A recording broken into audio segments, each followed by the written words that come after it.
FIFA wamekuja na mchongo mpya unaitwa hydration break. Maswali ni hydration break ni nini? Sikiliza kwa makini nikupe hapo vitu. Au sio bwana? Hydration break haina tofauti sana na cooling break.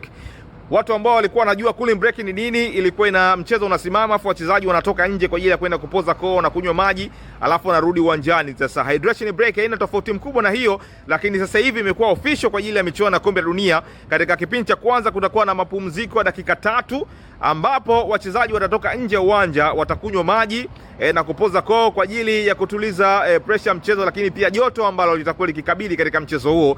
Lakini sasa sheria hii, hata kama joto ama jua halitokuwepo katika mchezo huo, bado itaendelea ku-apply katika mchezo. Kwa hiyo kutakuwa na mapumziko ya dakika 3 katika kipindi cha kwanza na dakika 3 katika kipindi cha pili, na zile dakika 15 za mapumziko zitaendelea kuwepo katika mchezo, wala hazitoasiliwa na dakika 3 hizo. Kwa hiyo sasa hivi kutakuwa na mapumziko mara 3 katika dakika 90. Dakika 3 zitakuwepo kipindi cha kwanza na dakika 15 ambazo zitakuwepo baada ya dakika 45 za kipindi cha kwanza kumalizika, na baadaye kutakuwa na dakika 3 nyingine katika dakika 45 za kipindi cha pili. Sasa maswali ni kwamba mchezo si kama utapunguza kasi.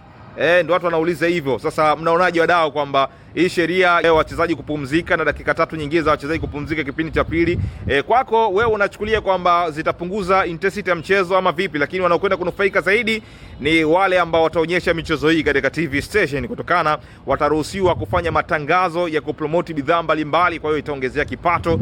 Lakini kwa wachezaji itawasaidia pia kupumzika pale ambako mchezo utasimama, na makocha pia kuongeza maarifa, au sio bwana? Kwa hiyo tunaanza kuongeza sheria nyingi katika soka. Mimi naitwa Seif Bongi, endelea kusalia katika page hii kwa ajili ya kuendelea kupata teki mbalimbali za burudani za michezo.